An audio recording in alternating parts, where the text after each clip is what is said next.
What you're about to hear is pure entertainment, recaps, and stories in the Pacific Northwest motocross scene. Welcome to the 30 Plus 2 podcast with your hosts, Steven Christoph and Lexi Y. Put the board up. Let's go!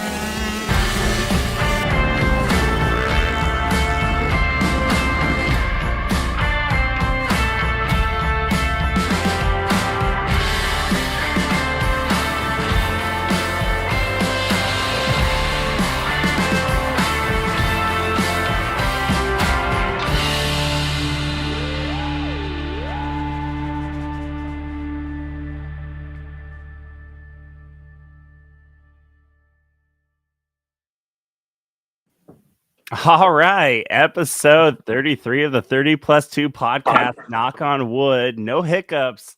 Yes. As of yet right now. So we're starting good. We're doing good, Lexi. I'm just going to change the screen up a little bit because it's us two right now. You're a little blurry, but no problems here or there. But yeah, lots of fun tonight. Wow, we're really all over the place there. I just jinxed it right at the beginning.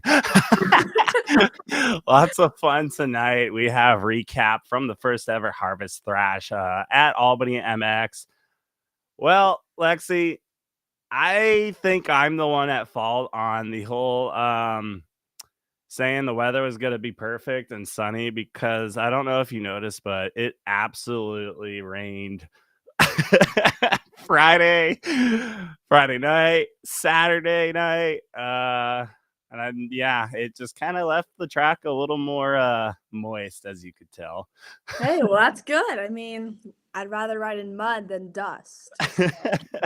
Yeah, I don't think dust was a factor at all. Really cool tonight. We have our top three finishers. One of them, Team USA, raced in Spain for Team USA. Eric Stevenson's going to be on. Runner-up, Grayson Hart. Dakota Smith, that dude was freaky fast, and he blew everyone out of the water on the ditch dash on his final run, to where I was questioning, was there any meddling involved on lines or whatnot? But no, it was all legit. So we've got Ricky Moroge coming on as well, and Talon Ulven. All these riders are definitely way faster than me, and they just, they went all out for the first ever Albany Harvest Thrash, doing the enduro racing, ditch dive, the ditch stuff. Ditch dash. Sorry. I know some people dived into the ditch. Sorry, Stacko. But they gutted it out, and it was a cool event. And we'll talk about the race recap, how they did, how it felt being out there slipping and sliding.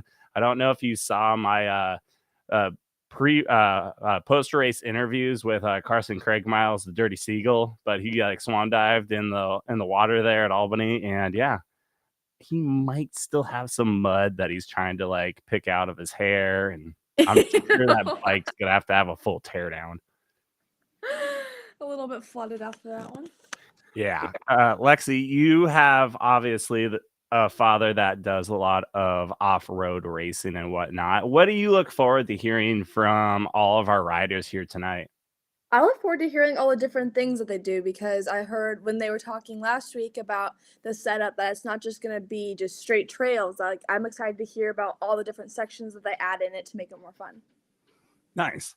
Yeah, Gary definitely used every ounce of the track. He used the oval as well that we had Beaverton Motorcycles camping in for the showdown. A little bit was a little confusing, but it looked like everyone had fun, and they got it figured out by the end of Sunday. So tons of riders coming on tonight, and there was some sketchy moments. I mean, I know Grayson will talk a little bit about some of his stuff that he went through while at the race. I saw one dude literally go sliding all the way across the field without the bike, and I'm all like, geez, I don't know who that was. And luckily no one smoked the tree, because there was a couple sections that, and I know they'll explain, I don't know how they survived through it. So It was definitely something.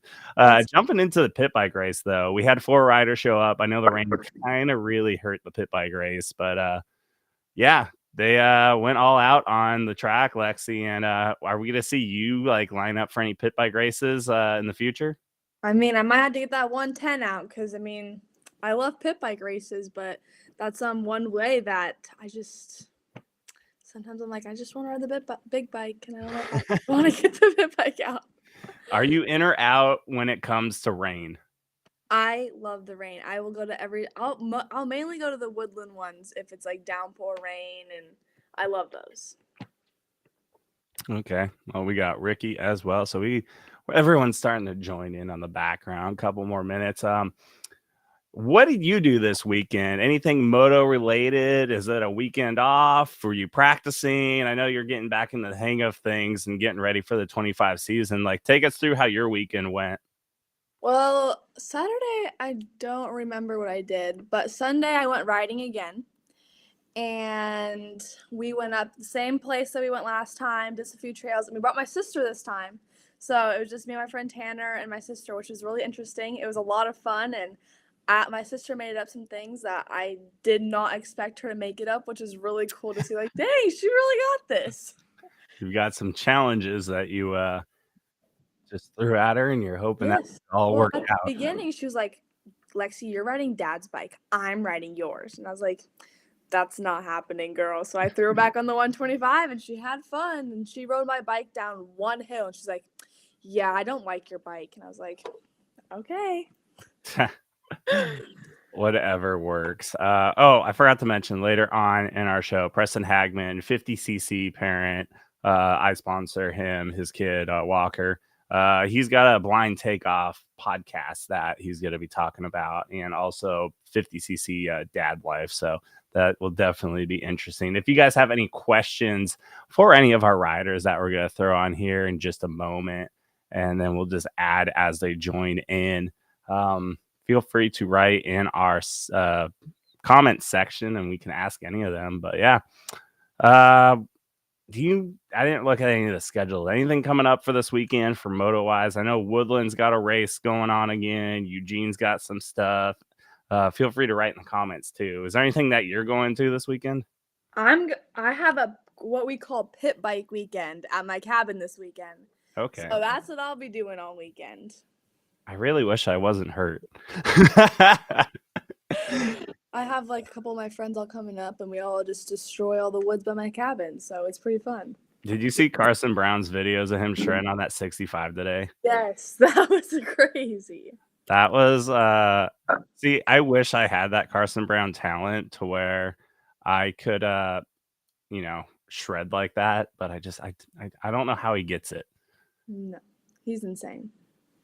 All right, we are at the 6:40 mark. Let's throw in our guests, and then, like I said, as everyone starts joining, got one dude that's doing a video call. I will help him out. Eric Stevenson's trying to join on the video call there, so we'll get you all taken care of. We got Ricky coming on. You're my boy, Blue.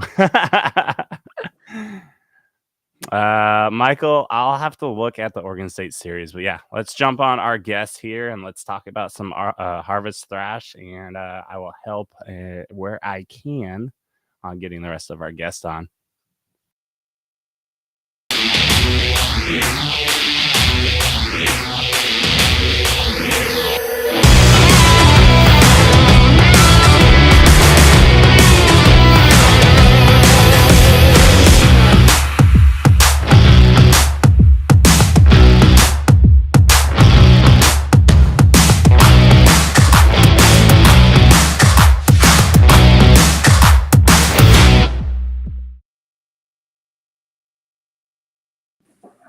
All right, we've got a few riders here. We've got Ricky, Talon, and Dakota, and I need to get Grayson on because I forgot to click him on. Well, he disappeared. So we'll get Grayson back wherever he went, but welcome to the show, guys. And does anyone have any mud left over from Albany on their bike? I still haven't washed my bike. Oh man, that's definitely I'm trying to figure out how many pounds of dirt you guys took home with you, because it definitely was more of a mud race this weekend. Does anyone disagree there? Yeah, a little bit of mud. Yeah, so let's go through as I don't know where Grayson went, but no big deal. We'll throw in it. There's Grayson. Sorry about that. Hey buddy, he's back. We're just waiting for Eric Stevenson. He was getting connected. I got connected to his call for some reason. Okay, yeah, he's trying to do a video call on Instagram, which I'm sure he'll figure out the link here. It's the older generation for sure. No biggie. He just smoked everyone this weekend, so he's got a little. Yes, he did. He's got a little bit of an excuse to join a little late to the party. I mean, he could be washing that gas too. But take us through. Anyone's welcome to jump in first. Take us through, like, what were you guys thinking about jumping into the Harvest Thrash that Gary put together? I know it was a little, like, I would say a little light on information there for what we were doing, but how'd you guys feel Saturday showing up? And Talon, you cheated in the pit bike race, so I mean, that in a bit, but how did it feel coming in Saturday for the enduro portion of the timed race that you guys are doing? Yeah, I think it was super fun going into it, just figuring out what it all was, but. Yeah. I don't think anyone really knew what was happening when we started, and it was kind of cool to all figure it out as we went. Mm-hmm. Figure out what was going on. Yeah, so I don't know anything about enduro racing at all. So for you guys, take me through a little bit of kind of like the format. Have you guys ever done any of this like timed event stuff? Like, I didn't know really what was going on. I threw myself in the deep end there to help you guys on keeping times of stuff. But I don't know, Dakota, have you ever done any of those sprint enduros? Yeah, I've done a few of them over the years. Some of the OMRA events, and the sprint enduros in particular are usually pretty fun. You never know what place you're in. Kind of got to wait for the results to come in, but it's cool to just give out your best laps and sort of wait to see what happens. Yeah. What was the track layout for you guys? I know a little bit was a little hard to be marked there, but how far did you guys go? Because I swear I was standing there with Emma there recording your guys' times, and you guys disappeared for quite a while.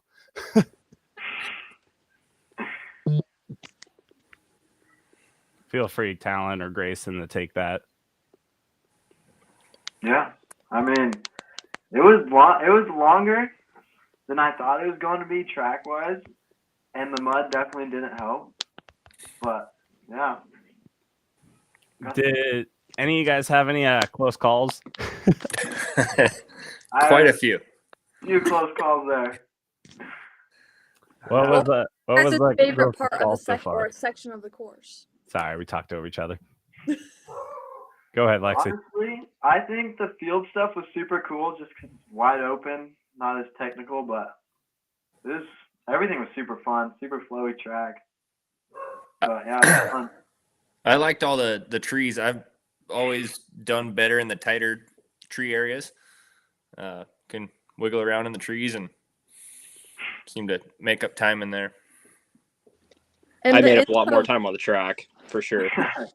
Yeah, you could tell which ones that were more track oriented. I mean, Grayson, you were sending the doubles. I mean, Stevenson was doing roughly the same thing, and I'm trying to help Eric right now as we're all here trying to get him in here. But was that more of where you were going to make up most of your time there, Grayson, on trying to get to Stevenson? Oh, for sure. You go follow that guy in the trails, and his technique is so flawless, and yeah, all his cheater lines too. You go follow him and jumping down the rock ravines and stuff. It's like, oh, and he's gone. He's black screened. That's all right. You got roosted, apparently. Roosted the thing. Talon But- or Dakota, did you guys have any battles between anybody that were really good or stuck between people that you had to fight for your positions? Yeah, I mean, Sunday for sure, I was lined up next to James Stratton, trying to keep up with him off the start. But yeah, that was pretty much it. Not a crazy battle. Yeah.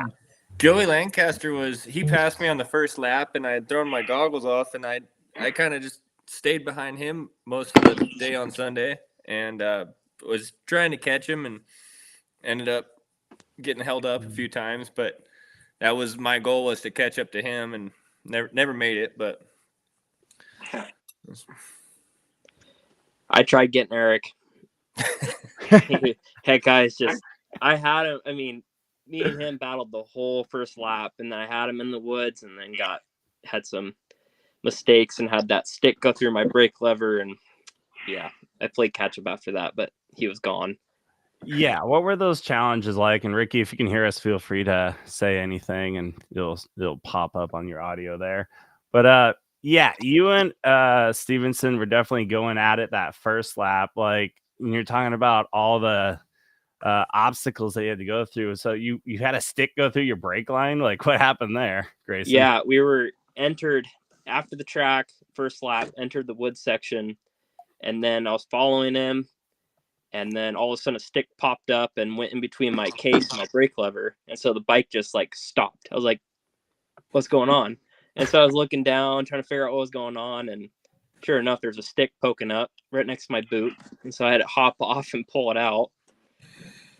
Jeez. Not too happy, but oh well.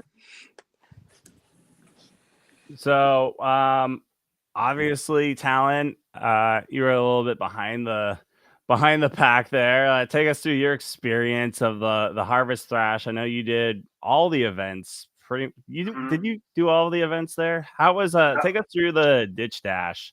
Like, were you nervous at all about falling into that like crevice there and never returning? Yeah, I mean, I helped Gary set it up a little bit, like throughout the summer, and just kind of get an idea of it. But when I went out there, I think it's Saturday, yeah, and I saw these all the flags lined up so close to the edge. I was like, it's a tricky one, but yeah, definitely kept you on your toes the whole time. Yeah. All right, we got Stevenson here. Let me throw him on. He's got his camera on. All right, he turned the camera on. Well, Eric, I don't know if you want your camera on or not, but we can have you there. I can change your name here. But yeah, Stevenson's the championship of it all. Sorry about the technical difficulties there, and I'm trying to get Ricky to talk. Can you hear us, Eric? I don't know if he can hear us. So you know sign language. Eric, can you hear us? Grayson? What's that? I said, do you know sign language? No. So what does that help? I'll let him know his mic's off. All right. Difficulties with the tech definitely went from good to slowly decreasing. Yeah, He jinxed it again. Yeah. That's how it usually works. Carrying on, what section did you guys like the most that Gary put together? I think test one on Saturday for the sprint enduro was probably my. Both tests were absolutely amazing, but I think test one was, I think a lot of people weren't really knowing what to expect, except for the guys that kind of pre-ran the course and helped out there. But I think test one was second to none. It's super fun with all the single track stuff, and there's a lot of really cool features in that test one on Saturday. Yeah, it seemed like test one was majority of like the neighbors' land and whatnot. Like, where did you guys end up going? Because I know Talon did some stuff, some promo stuff there. Like, it totally looked like you guys were like not even at Albany at the whole like place. Like, where did it go exactly? Yeah, so up behind the track, just a mile or two, there's a big old like rock quarry pond deal, and it'll go up all the way up behind it, and then kind of loop back down. But it was a ways up there. But Yeah. You look good. like. Go ahead. Yeah, just good elevation change. Kind of switch it up from typical Albany track, but yeah, super fun. Ricky, we're trying to hear you, so feel free. Oh, you got me now? Yep. If that's you, I can hear you now. Okay, perfect. Yeah, no, I was talking to myself for a while there. But no, I think test one on Saturday for the sprint enduro was absolutely amazing. I think a lot of people didn't really know what to expect going into the Harvest Thrash, except for some of the guys that helped pre-run and set up. But I think test one on Saturday with all the features, the single track, and all that kind of stuff, I think it was probably my favorite feature over the weekend. And yeah, it came out really well. So what did you guys like do to prep yourself for this? Like, since I'd have zero idea how to prep for enduro stuff, like what's the setup like? How do you game plan for trying to like do your best on any of like these race events? I zip tied on some handguards and called it a day. Yeah, there was no prep for me. That was it. Yeah, pretty much a learning curve. Just show up and try to go. I hadn't rode in probably 4 months, so it was a good first ride, I guess. Yeah, Dakota, how shocked were you winning the ditch dash there at the very end? I felt like Grayson was like really questioning the time here and really giving me a look of are you sure he got the 308? I know Stevenson was like, I'm not going to go for my third session. I've got this in the bag. Take us through your ditch dash run to take the win there on Saturday. That was definitely interesting, and I promise I did not mess with any of the times, guys. I think you fat fingered it because I definitely was not expecting that time. I think it was just a smooth run through it all, but definitely wasn't expecting that, and it was cool. But I crashed on the second loop and wasn't going to do a third one, and then you kind of talked me into it while I was sitting up there waiting, and just went for it. Turned out good. Yeah. Was there like a line section that you like found to beat the rest of these guys? Like, how did the ditch dash go there? Because I know it weaves back and forth. Like, what were you jumping over to get this time? There was a lot of potholes and a couple ditches, and I think I just got over the ditches. There was little kind of kickers in front of them, and I think I got over them pretty well. And then it kind of got rough in part of it, and I just bounced over it, and it all worked out smooth, I guess. Was going fast enough to not get in the bottom of everything and slow down from the holes. Jeez. Grayson, what was your lap like trying to, like, obviously I know Dakota took it in the final run, but like what strategy were you trying to pull on those ditches so one not fall in? Like, what was the mindset trying to get all the way to the end of it and all the way back? Kind of like Dakota was saying, there's some of those kickers over some of the ditches, and jumping those definitely saved a lot of time. And I thought I had it in the bag, but apparently not. Talon, you at least I think Evan got you by a couple seconds. I'd have to go look. I mean, you guys were battling on how not to be last place for the ditch dash effort. Like, are you gonna try again if Gary decides to throw this monkey wrench here for the second Harvest Thrash? Oh yeah, I'll be putting in some off-season work for it. I'll be coming for it, Evan, next year. Ricky, I can't remember what bike number you were as I was working there. What number were you out there? 703 on the gas. 703. Okay. Did you do all? I know you didn't do Sunday. Did you do the ditch dash as well, or did you just do the sprint enduro part? No, I didn't end up doing the ditch dash. I ended up getting a flat tire on my last test of the day on loop 2. So I wasn't able to do the ditch dash, but I was there watching. I was over that little land bridge there by the green field, watching these guys send it over the ditch, because there was quite a few Widowmakers in that ditch dash there, and the guys killed it. So it was super fun to watch and super great event for sure. For all you guys, what are some things, and without trying to make it sound like we're bashing anything, what are some like improvements or something that we could do moving forward to help the event get more attendance and whatnot? I feel like there's a good percentage. The rain really pushed a lot of people away, but what are some suggestions or just comments to help the event move forward and get more attraction for everything, if you have any? Maybe more advertising. I Yeah, don't know. I know Albany did a pretty good job trying to get people out, but I don't think very many people posted about it. I know Evan and all those guys did a pretty good job, but Yeah, I think even like the first year, like this kind of event, nobody really knew a whole bunch about it. I think the next few years, I think it'll really take off if more eyes get on it. okay.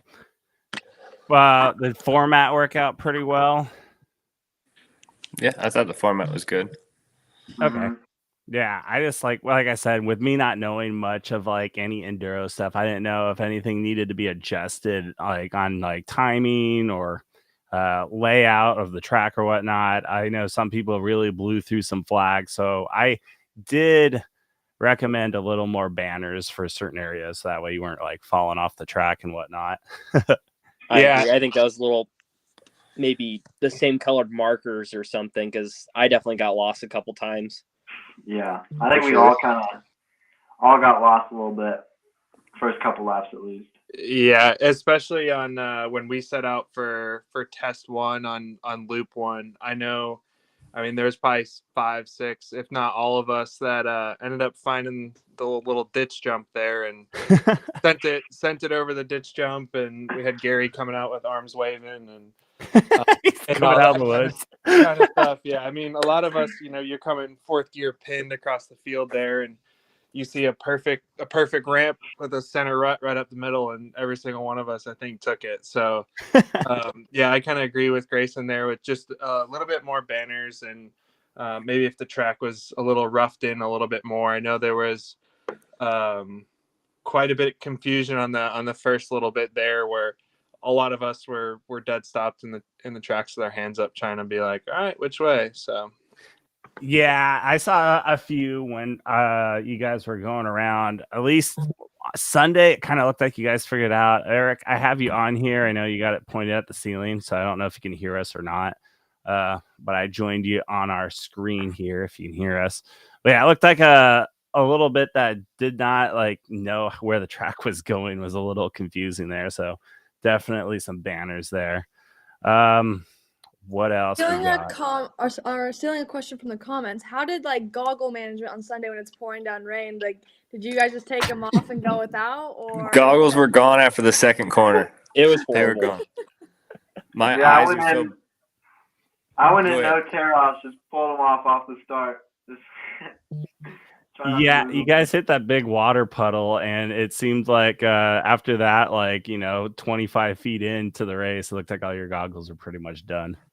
I hit that about 10 feet behind Grayson, and he covered me in water. I think All part of Grayson the got a lot plan. of us. Was there any points of the race where you guys were all close together, or was it just like the people that did more enduro stuff? You could tell that they just yarded you once they got into their like kind of like natural terrain area.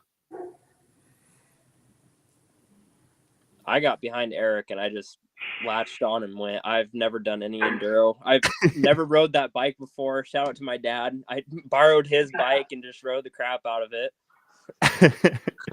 Did you not want to get your Honda dirty? Was that the game plan? A little bit, yeah. I'd rather thrash someone else's bike instead of mine, but Oh man, I think the 2-stroke paid off for you in the end. oh yeah. I got done washing. I'm still washing. I've washed it 3 times. It's still muddy. But I dented the pipe and bent the bars and all sorts of stuff. I'm like, hey, sorry, Dad. I'll buy you dinner. I noticed he was really quiet on Sunday. Like he had like a slight smile, a slight like, dude, you just like scratched the Yeah, bike. that bike's got like 2 hours on it or something, if that. Not anymore. No, yeah, not anymore. Yeah. Stevenson, can you hear us at all? Eric? I think he's still struggling there. Talon, what I'm trying to figure out a few remaining questions for you. Like, what's the game plan for next year for you? I know Evan beat you by a little bit. Is it just try to beat Evan? Are you gonna try to get Grayson here? Are you guys keep up with Ronnie Mack here? Yeah, I mean, keeping up with Evan, that's pretty high on my board right now. Especially, he's got me on the track. I don't know. Woods next year might be tough. Yeah, I know his only comment the whole time was like, dang, I am slow doing all this enduro stuff. Yeah, I know. Sunday, he got hung up in the fence pretty good, and I finished not too far behind him. I was trying to catch up to him, but yeah. What was the sketchiest part of the whole race for any of you guys that want to jump in? I think the barbed wire fence on Saturday. Yeah, that one. I don't think anybody took another line besides going through the fence. I don't think anybody ended up making the line. I think after the first person went through the fence, everyone just kind of stuck with it. But yeah, I would say that, and then the cliff there, or the steep hill there, coming back down into that little rock quarry area. That was pretty tricky, especially with the slick cross and everything else. I heard there was some bridges that were built. Were they a little sketchy trying to cross? They were slick. Felt like somebody went out there and sprayed SC1 on them. They were bad. How long were the lap times on Sunday compared to Saturday? Ooh. Didn't he say they were like 12 miles long for just one loop? Mm-hmm. So I don't know what. I think the whole loop was 12 miles. Yeah. Yeah. Yeah, it recording up. Sorry to cut you guys off. I know on Sunday for the enduro part, like we dropped the 1 hour mark there, and I know Stevenson came across at like, you guys did like 3 laps. It was roughly a 15-minute lap time that you guys were doing there for the whole course, like being combined with test 1 and test 2. Awesome. Mm-hmm. Yeah, it was long. Yeah. Yeah. Yeah. Go for it, Ricky. Oh, sorry. Yeah, no, I mean, it was probably right around that mark with that amount of time. And I think test 2 was a little bit shorter. Like I said, I wasn't there on Sunday, but I think test 2 was a little bit shorter, a little bit slower than test 1, where test 1 kind of was opened up quite a bit, especially going down through the beautiful orchards, which we've all looked at every time we've gone to the track and imagined riding through them. But yeah, I think test 1 was quite a bit longer than test 2, and test 2 was a little more technical, a little bit slower, incorporated the track a lot more. Sweet. I'm all out of questions. You guys have any questions for each other? Sorry that we couldn't get Stevenson's stuff to work here. We'll definitely try to bring him on later. No, I just got to say, I probably would have had the whole shot, but Dakota lined up next to me and started throwing elbows before the gate was dropped. I did, right off the get-go.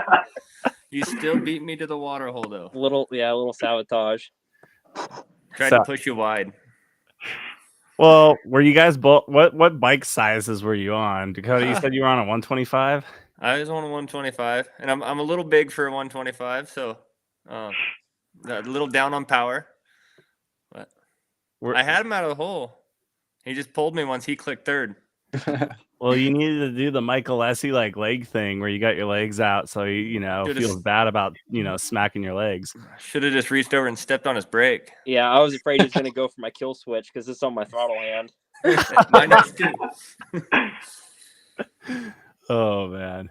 All right. Well, if no one's got anything else to kind of touch on, we're gonna move on into our next segment. Sorry, Eric. I don't know what's not working there, but we'll bring you on. Steele, before we are done, how does the 125 compete that well? I guess that's for Dakota. You just kind of got to hold it wide open. I got some pictures from Talon's dad, Danny, and I was looking at him, and my eyes are closed when we were going through the big long grass field. I had no goggles, so my eyes were closed, and they just put the throttle on the stop and sort of hope you don't hit something you don't see. So yeah. Yeah, I don't. You guys are nuts taking your goggles off. Oh, I forgot to touch on Grayson's crash. That I saw it from the tower. Take us through, because Lexi doesn't know anything about it. Like, take us through how far you slid, because that was pretty impressive. Yeah, I'm just letting you know I'm still sore. I'm still sore from that one. It was coming out of the second wood section. Was trying to catch back up to Eric and was going maybe a little too fast, and the bike preloaded and then unloaded sideways. And next thing I knew, I was on the ground picking myself up. Yeah. I probably flew 20 feet. I don't know. It felt like I was in the air for a long time. It looked like it. I mean, you were kind of like, it looked like you were like some kind of bird just getting shot off, and like all of a sudden I just see you just sliding forever. Yeah. And I'm like, oh boy. I don't know who, and I said it on the mic too. I'm like, I don't know who that was, but they just like slid a football field length of a crash here. And then I just see you get back up and get going. I'm like, I guess they're all right. They didn't die. Yeah, I was waiting. I was like, okay, shoulder's not dislocated. I'm fine. Get up, pick up, and go. Yeah. For Talon, before we wrap it up, Talon and Grayson, how would you guys line up in a race with your dad, and what's it like growing up with them racing moto? I know I wouldn't want to line up with my dad. I've heard horror stories of that guy back in the day. Yeah, probably same here. Well, yeah, I was like literally today's years old, because everyone's like this weekend I'm all like, oh yeah, Grayson Hart's racing. I'm all like, name sounds very familiar. And then like you pop up, Grayson. I'm all like, never realized there was a junior, because I was like, I've heard of your dad's name like throughout the years, and I guess I'm not very intelligent enough, Talon, for me to have you like to know all your info about your dad. I guess your dad was pretty fast back in the day too. Yeah, he got around. He got around. Grayson, outside of this race, do you guys usually ride moto, or do you guys do a lot of off-road?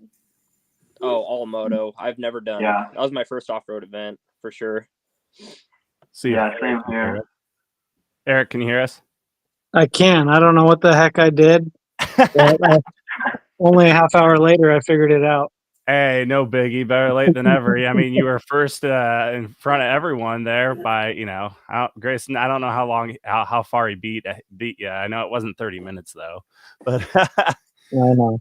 But welcome to the show. And then, yeah, if any of you guys are wanting to stick around while we have Eric on the line here. I mean, Eric, we had a lot of moto people chasing you down for the event, and then you just came from, what was it, Spain that you were talking about, Team USA? Yeah, the International 6 Days Enduro, which is, this year was the 98th edition of it. So it's basically the Motocross of Nations for off-road people. Yeah. How'd you get into that in the first place? And then you find yourself at Albany racing against everyone else that decided to join the Harvest Thrash. Like, how'd you get into doing all the enduro stuff? And then what'd you think about this weekend and racing with everyone? I got into it. I grew up just trail riding with the family up in the Coast Range, and they used to have an ISE qualifier where the top guys in the country would try and qualify for the 6 days. And so that always had my interest, but I never really raced until into high school, and I only did one GP, kind of like what we did Sunday. Basically junior year through college, and then I would put my bike away for 6 months. So I was a wrestler. So motorcycles, we didn't really have the funding to race or even the motorcycles to race. So it was always a wish and a dream. And when I finished college, I enjoyed going and trying new things. And in high school, I grew up racing some motocross at Washougal. So I'm not completely out of water on a motocross track, but off-road is off-road. It's like this weekend. There might not have been a lot of us, but we were all having fun, and we rode most of the day. So motocross, I mean, unless you sign up for a couple classes, you're only going to get about 30 minutes on the track. Yeah. So off-road, it's you get a lot of seat time. Yeah, it seemed like you and Grayson, at least at the beginning, were duking it out there. What was it like racing some of these moto guys, especially getting onto the motocross portion here? It looked like Grayson kept you honest there. Yeah, I knew I could give a little on the motocross track as long as I could pull them a little in the woods. So I was kind of counting on that, honestly. So I grew up idolizing Grayson's dad, and I was kind of close to them a little bit when I was younger. So I couldn't let the young guy beat me. Oh man! I was thankful though that he had a issue there on the second lap, I believe it was, with a stick wedged between his brake lever and the frame. So that helped me out a lot. Yeah, unfortunately for me as the announcer, it did not help because it kind of like took the excitement of like the battle is on, and then I just see you pop out, and I'm like, Grayson's gone. Yeah, he made me get a little bit of arm pump there at the end of that first lap, so it helped me out. Grayson, how many times did you have to dodge Eric's roost? Oh, it was brutal. The first lap, I pulled 10 tear-offs. That's horrible. Oh man, dodging rocks and sticks and whatever. At least you had goggles. I said, at least you had goggles. Yeah, I had my dad on the side of the track, and he would throw me a fresh set, and I'd take off again. By the next lap, they were done. Oh, so at Dakota, there was a game plan here for Grayson. We're gonna have to get the pit crew for you to have goggles ready on the side. I'm gonna need a goggle guy next year. If it rains. Well, I mean, I was gonna roast Talon there. I was like, Talon, you could have some spare goggles while they're like coming around on you. You could help a man out. I did have my dad on the side. We'd usually switch off every lap or so, but yeah, there's only so long a pair of goggles can last you in that mud. Sweet. Well, Eric, you're a little late to the show. No biggie. We'll get through these questions quick with you guys, and if any of you guys have to split, you're more than welcome to head out. But thanks for everyone for jumping on. For Eric, what were your expectations of the event? I know you've touched on doing a whole bunch of races everywhere else, even including overseas. Like, what did you expect going into the Albany Harvest Thrash? Well, I talked to Gary a few months back, and he said he was going to try and put a GP on, and told me what he was hoping to do, putting it up on the mountain a little bit.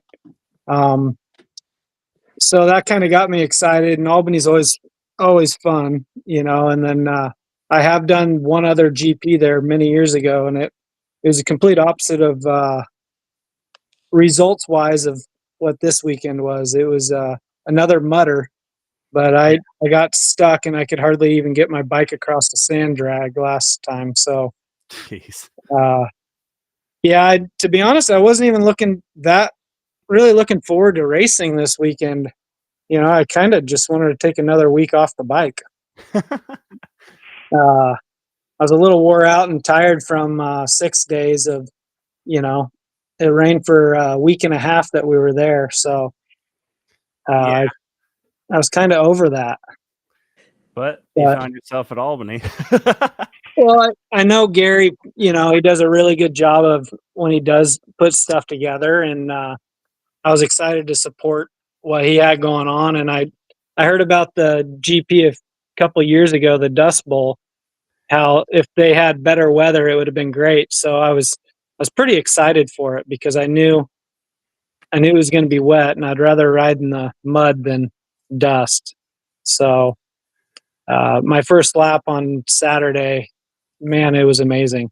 It was a really cool course, especially for all the neighbors to allow him to run through their property.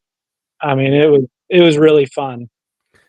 That's something that I was like generally surprised about with the neighbor. I mean, I know our neighbor at Albany has been very laid back, and at times they get a little like, okay, guys, get off our land. But like, it seemed like majority, especially test one, and then for the GP side, you guys went really far out on that course and whatnot.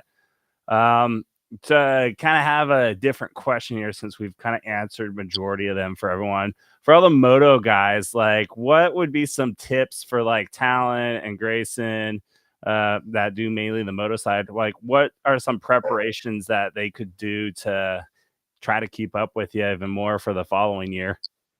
Soften your suspension a bit. Soften your suspension from your typical motocross, especially those guys. They're fast on motocross tracks, so they definitely have stiffer suspension. That would be a big one. And then just relax. You kind of have to stand up a little more than you're used to. And then just, especially like Gary said on the first lap, take it easy, try and get a feel for things. And go fast where you can see and you can go fast, but if you're unsure, just back off and relax a little bit. Motocross guys do seem to be wide open everywhere. Every little somewhat of a rut they try and hammer, and well, you couldn't really do that there at Albany because I mean the woods were slick. You could not get on the gas. You just kind of had to run a gear high or 2 gears high and just feather the clutch a little bit. Was anyone tense while they were racing out there? Oh, for sure. Yeah. I got tense pretty quick when I saw that tree coming straight to my goggles.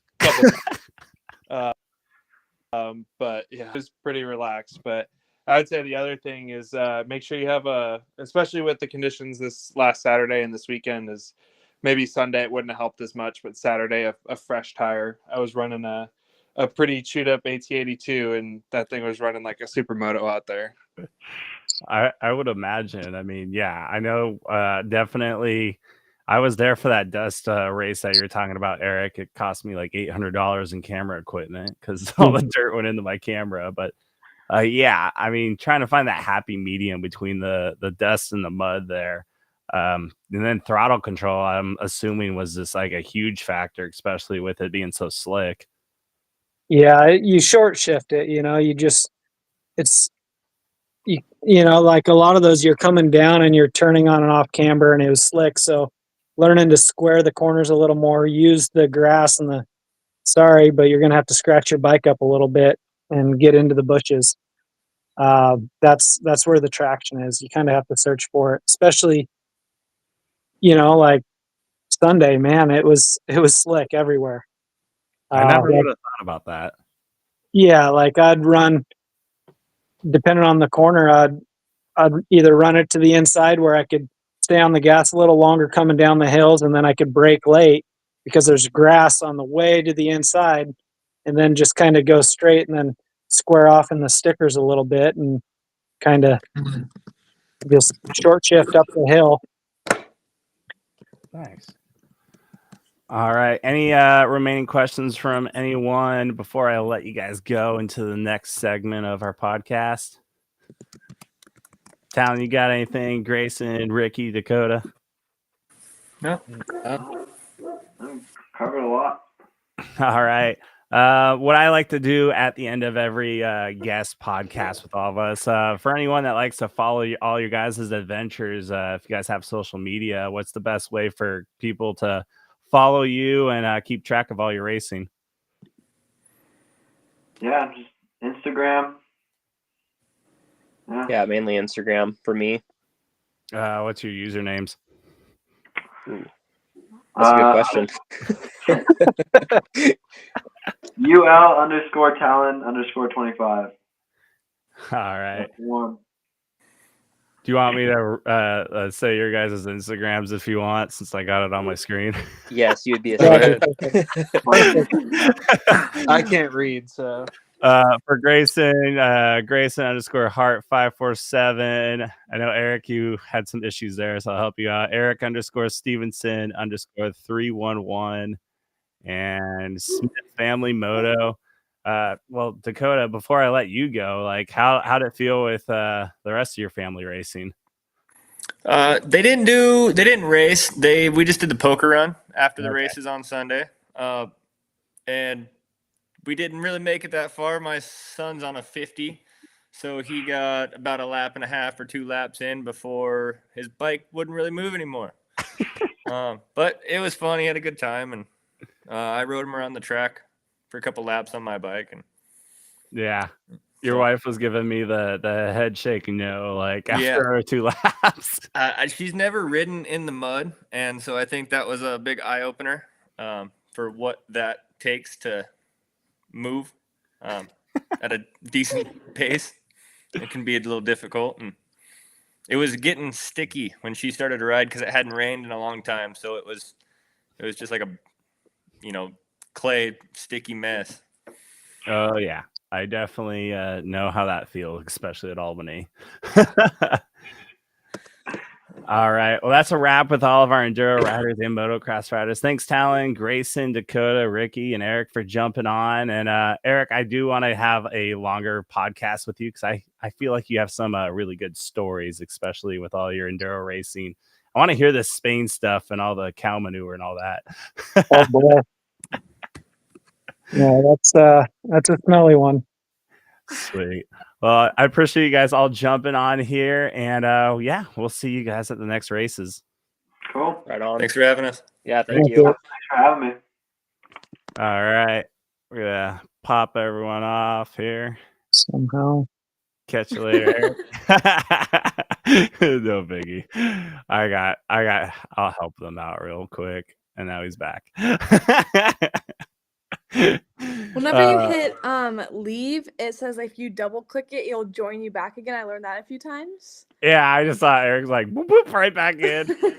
But yeah, a little bit of a delay there, but luckily Preston's backstage with us, and I'll throw him on here. He's the mystery man. So what's up, Preston?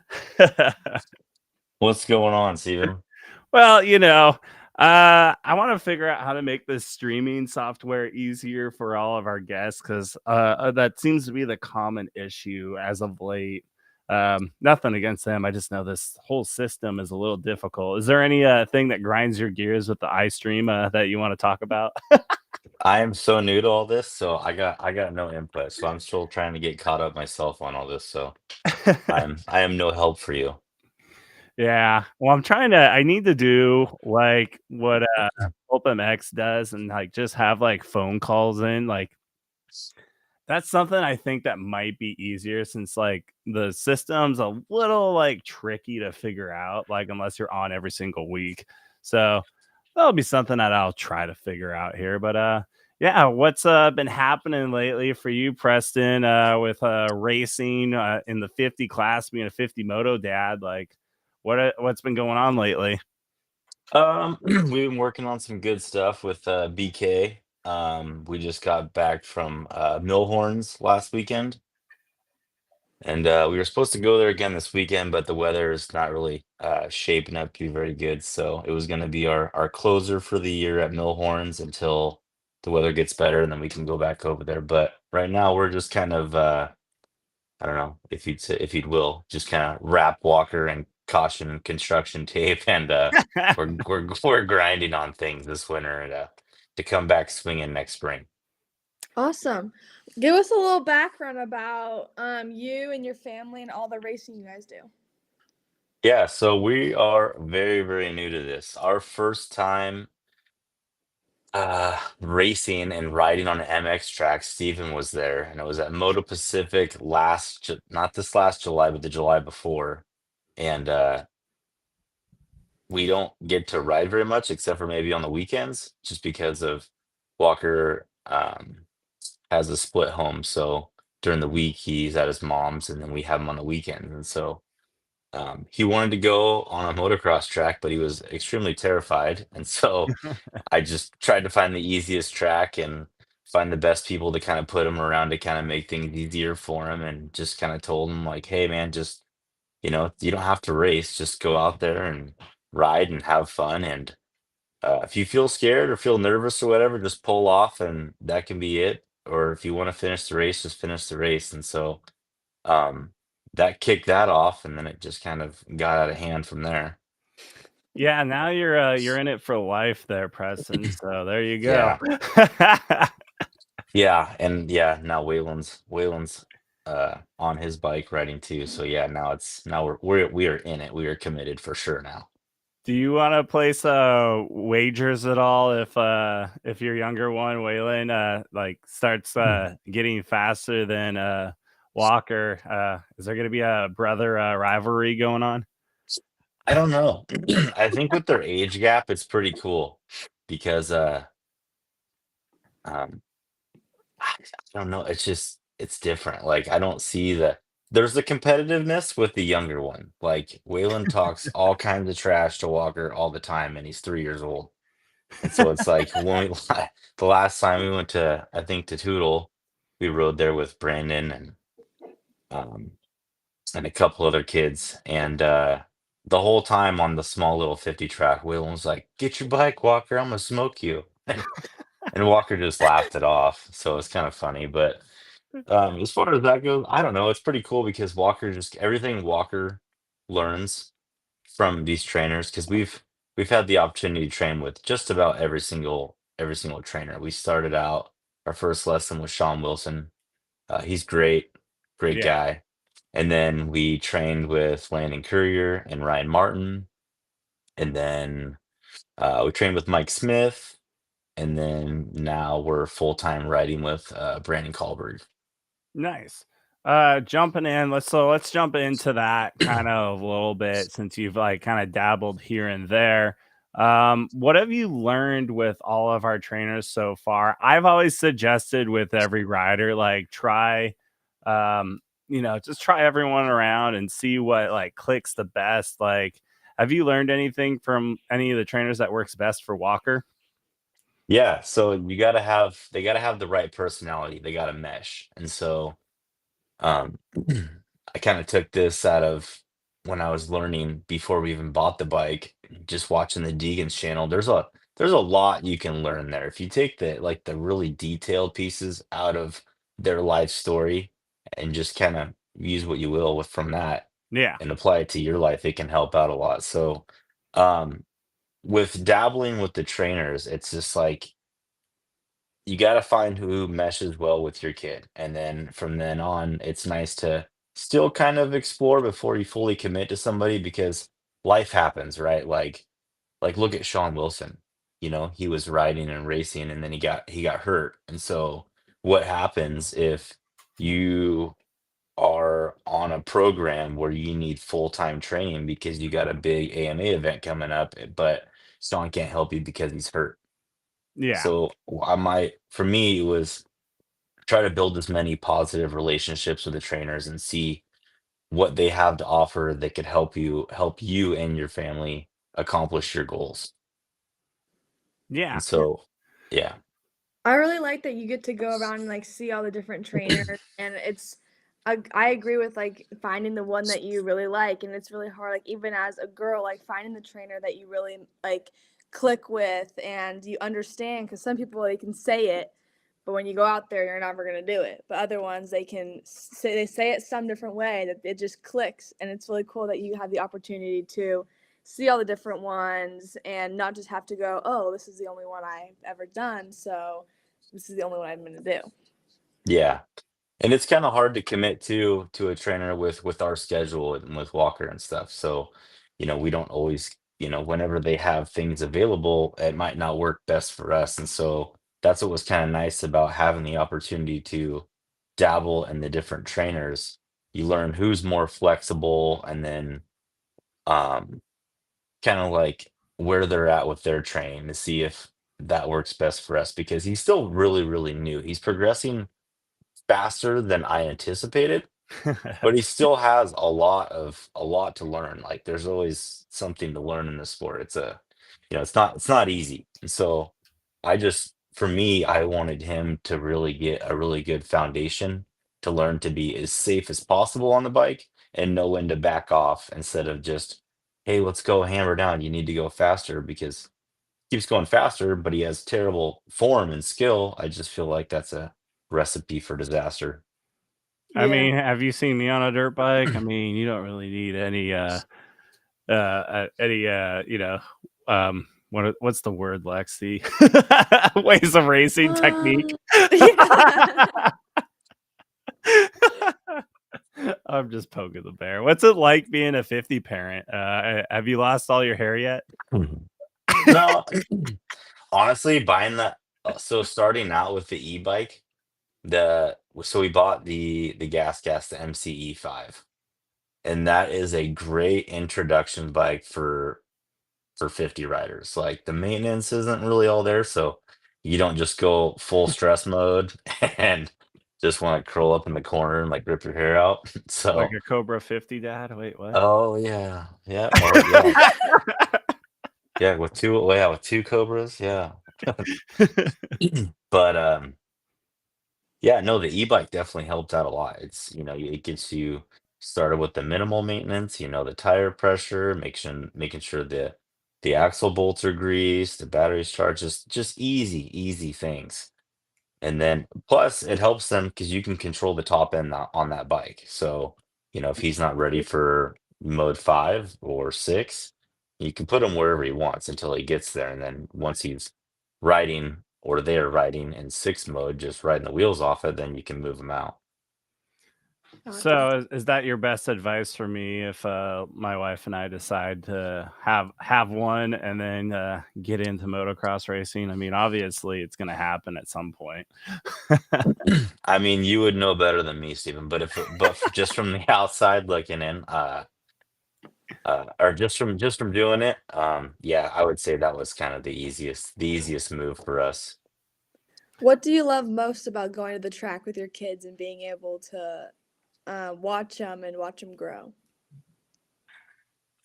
It's like a vacation. It's just fun for the whole family. Like the kids meet new kids, and they build um new relationships and make new friends, and that's really important. That's, I think, 90% of the battle for kids with racing, is they need to have that friendship at the track, because otherwise I feel like they get stressed out, they get all nervous, and it helps them take the edge off. And then plus you get to meet a lot of really good parents, and um there's just a lot of really good people in this industry, so it's nice for networking and just hanging out. Ricky Moroge, who was on earlier, he's asking, what's the most valuable upgrade you've made to your kids' bikes? Ooh, that's a tough one.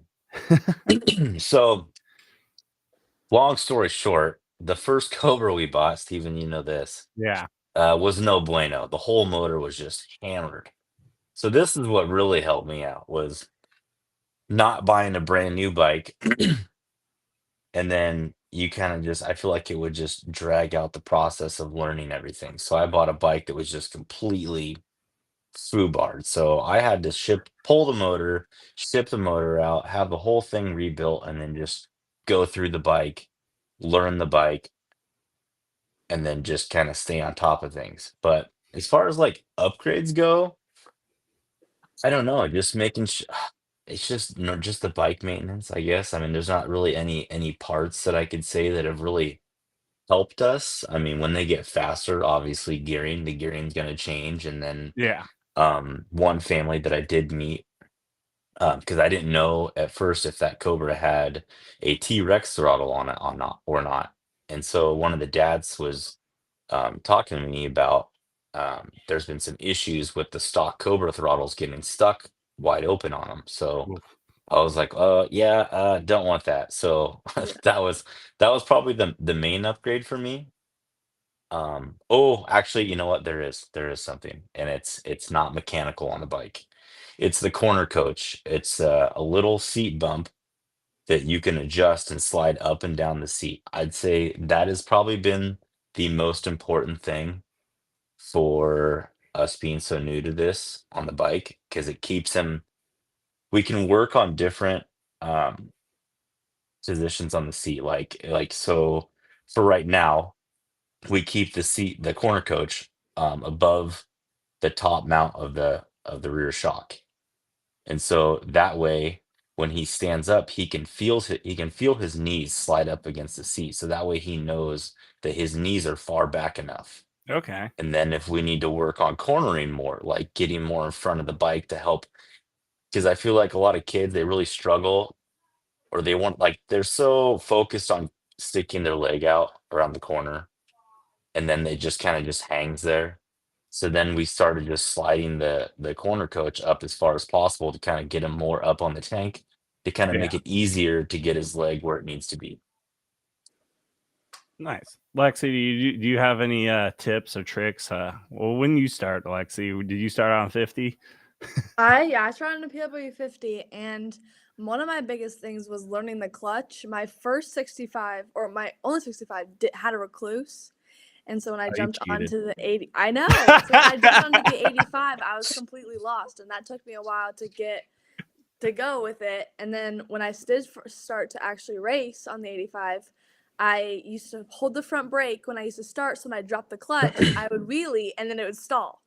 So learning like the little things was a lot harder, but it's really good to start from a 50 and work your way up. And I wish that the e-bikes were there when I was growing up, because that'd be really cool to have. Like my sister had a Stasic, and she loved that thing, and it was kind of cool just to ride that around. And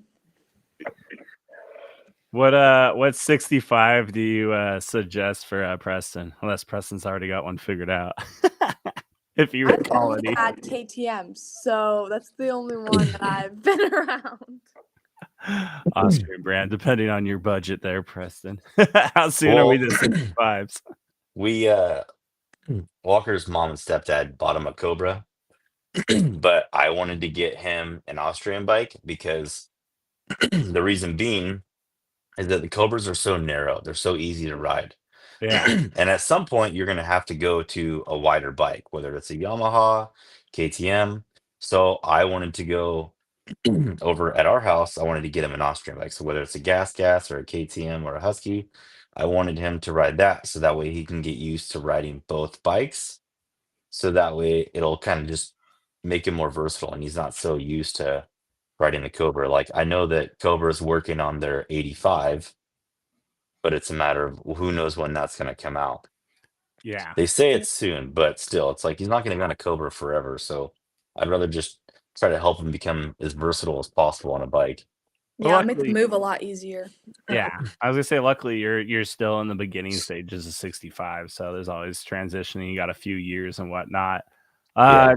Take us through. I'm stealing Lexi's question. Take us through the Millhorn farm. I know Lexi's really tight with Chandler and whatnot. Like, what was it like rolling up and just seeing this like moto heaven just like pop out in the middle of nowhere? Honestly, it wasn't what I expected at first. Like rolling up, I expected because all the houses around there are they're large. They're Yeah. very very large, and they're just humble people, man. They're just good, humble people.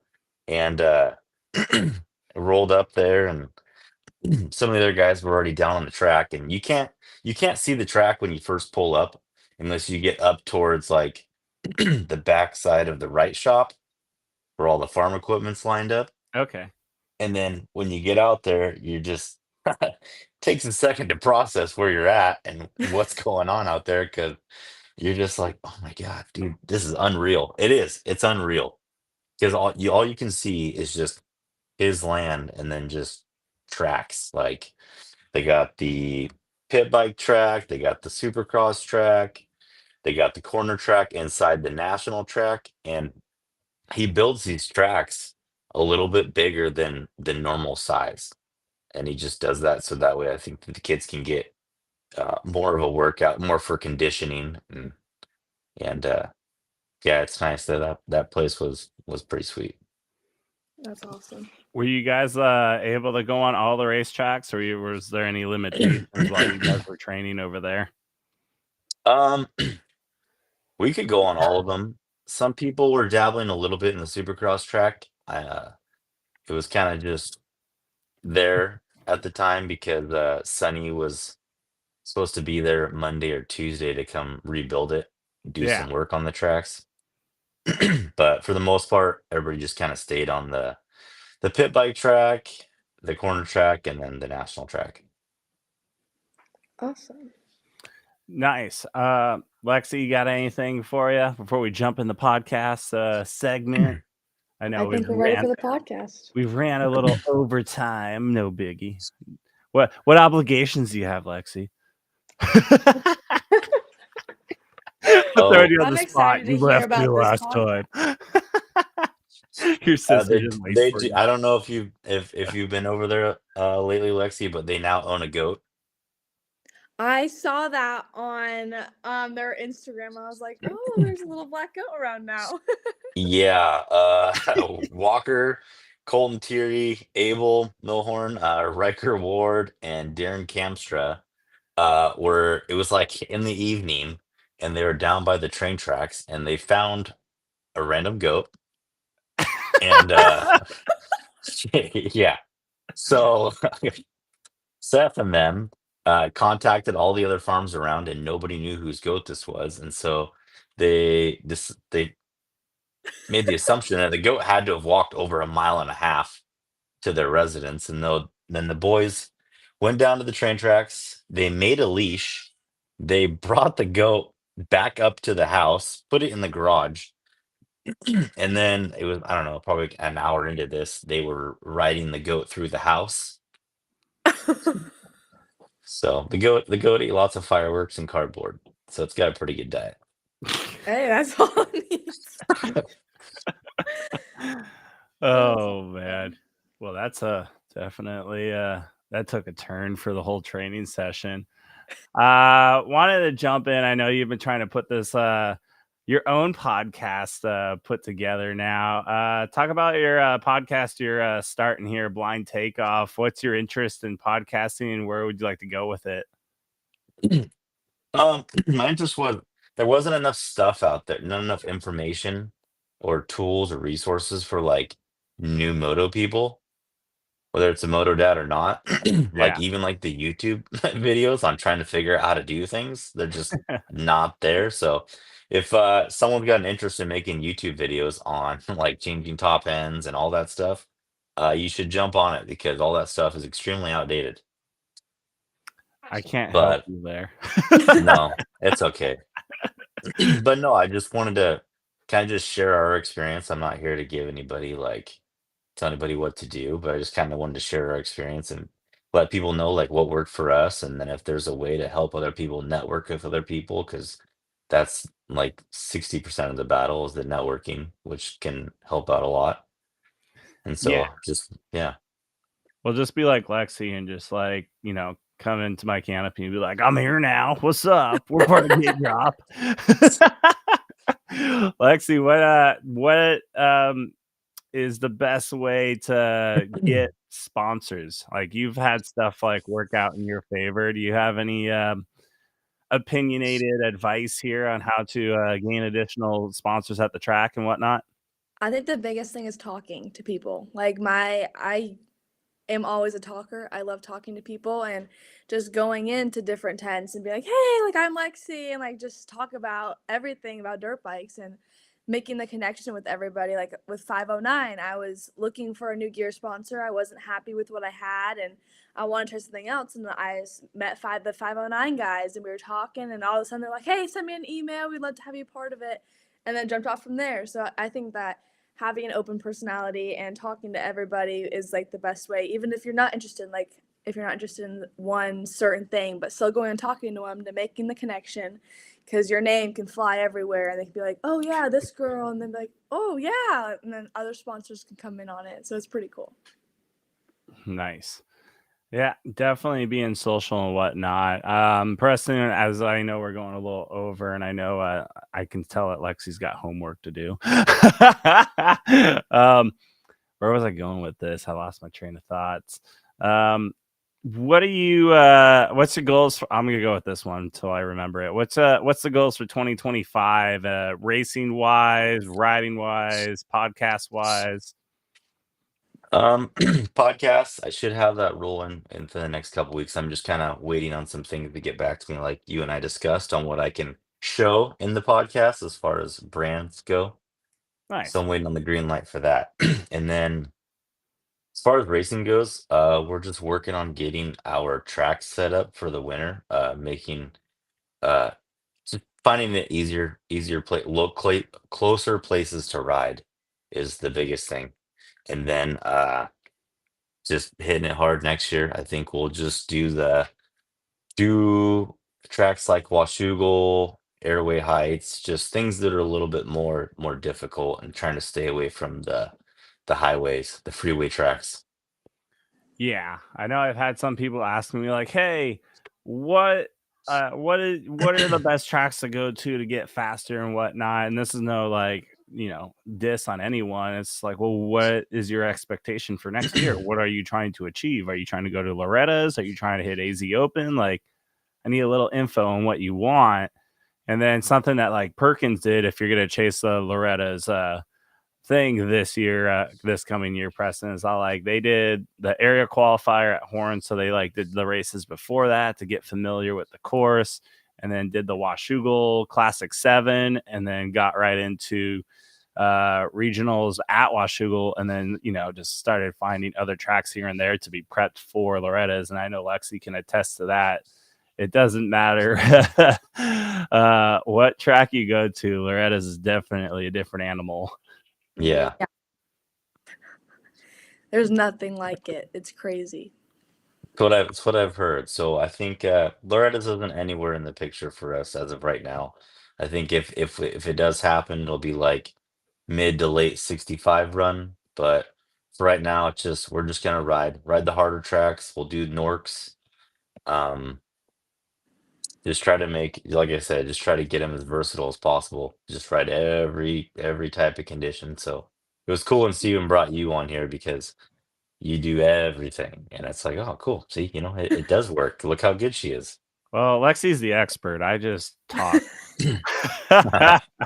That's what makes my life easier. Is Lexi's got some information that help me out when I'm all like, but I don't know. All right. Any questions you have for us, or how can people follow you and stay up to date with your podcasting that you're gonna start literally taking off on, and 2025 season? Yeah, we just have our Instagram at the 11s, like 11s racing. And then we kind of started a little bit of a TikTok, so we kind of just share the same thing. And then I'll announce the podcast on the Instagram, and that'll be that. Is there any likelihood that I might be a guest here?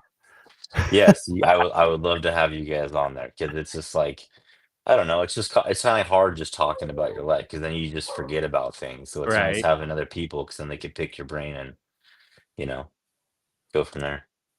Well, sweet. Well, thanks for jumping on here, and yeah, we'll see you guys at the track soon. And yeah, thanks, Preston, for jumping on, and looking forward to seeing what adventures happen here in 2025. Yeah, thank you guys. Thanks for having me. All right.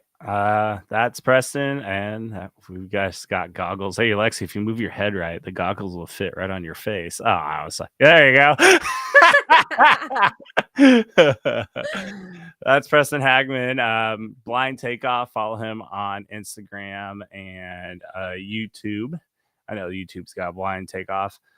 Anything else to talk about real quick, Lexi? I know we're past our 30-minute mark. You got any thing that grinds your gears lately? I don't really got anything. Nothing. I had some stuff, but I'm since we're an hour 20 in, I'll save it for the next podcast. Like I have plenty that grinds my gears. Hopefully, people aren't paying attention to stuff. I mean, right now it's looking like we're looking really good for the thing that's going on today for Tuesday, November 5th. But you never know when you wake up. Yeah. One of my classes, I have to watch it and take notes. I'm like, I'm not gonna sit in there and watch the whole entire thing. Oh God, I hate when they do that. And They did that whole thing back in 08. I know that was before your time, I think. Wait, were you? I was born in 08. Okay, never mind. Okay, well, you were, I don't know, were you pooping yourself? I think so. Yeah. I remember when 08 happened of this whole election thing. And it was just like, you must watch the entire time. And I'm like, stop it. I don't care. No, thank you. But yeah, we had enduro riders coming on. I know we had some technical difficulties per usual. I know. I bet you Eric Stevenson was probably like doing this to me, like this thing's not working. But thanks to all of our guests coming on. Yeah, it was slick. It was muddy. And when will we see you in an enduro race, Lexi? Well, I've only ever done cowboy cross, and let me tell you, on an 85, that was horrible. But I made it through the course. But I don't know if you'll ever see me. Maybe at cowboy cross again, but I'm not sure about any other ones. I might do some more training with them because I think it'd be cool to get trained by Destry and enduro. But other than that, I don't know. Is cowboy cross the one? I think Wingardner's done it before. Is that where Yes, you he literally won have the to like bull be on a riding and bowl? everything. Yeah. Yes. Okay, well, I have some funding now, so should we just like go and do like a whole video series of you riding a bull and then racing this? Like, I think I could get more sure sponsors Lexi on a behind this. bull is not gonna be any good. But I mean, for YouTube and the fame and whatnot, let's think of it. Like, Yeah, I don't know. I mean, yeah. we'll see. Okay. Another one I know I'm taking just all your time for you. We're thinking of doing a media race segment at the next showdown. Are you in for trying to race against me, or do you not want anything about anything on that? I'll be in. I mean, you already smoked me on the crutch race, so and you saw how I got fast on those things. yeah, I should have chucked one of my crutches at like the back of your you knocked you over like at Moto Pacific. So that would have been, but I don't know, that might have been a crime too if I did that. But we may have Grayson racing us. Any other media people? I mean, Jesse Smith. We'll have to get him coming on here. Might get Jordan Veal back on a pit bike, even though he's probably like doing this right now. But yeah. I mean, you saw me get smoked by P-Dubs. I mean, you might be able to take this one as well for all of us. Maybe. All right, Lexi, for anyone to follow you, what is your Instagram and what not to follow? LE.XI_WEIHE on 7 on Instagram. And I think it's just Lexi Y on Facebook. Sweet. Do you have any guests you want to line up for our next sessions? Like anyone calling? I'll have to think about that one. If we do Eric again, I know another one that went to 6 days, Olivia Pugh, which would be really cool to talk to her because they won. So that'd be really cool. Well, I'm sure since we've got Eric introduced into our podcast, I will try my best. He actually doesn't live that far from me, so I'm all like, hey, didn't even know there was even more moto people in my neck of the woods. But yeah. Fun show tonight. Yeah, coming up, episode 34. We'll see what guests we have. Everyone's kind of in full Supercross testing, like just they're ready to go. Spangle's got a new bike, and you know, we've got a whole bunch of changes. Did you see that Cooper Webb changed the fly gear? I did see that. Yeah, I should have put money on that one. I literally called it. Last thing for you, since we're only in November, but let's get your Supercross title picks: 250 West, 250 East, and 450. Even though you don't know any of the rosters for the 250 class, let's just name some random riders. I think Jet's got 450. If Hayden stays on 250, I think he's got that one wrapped up. And I don't know. Do you think Kitchen's gonna probably try to get some I revenge hope that here? Kitchen has a good year because I think if he gets his flow going, I think he can get Hayden. Ooh, bold statements here on the 30+2 podcast. We will find out.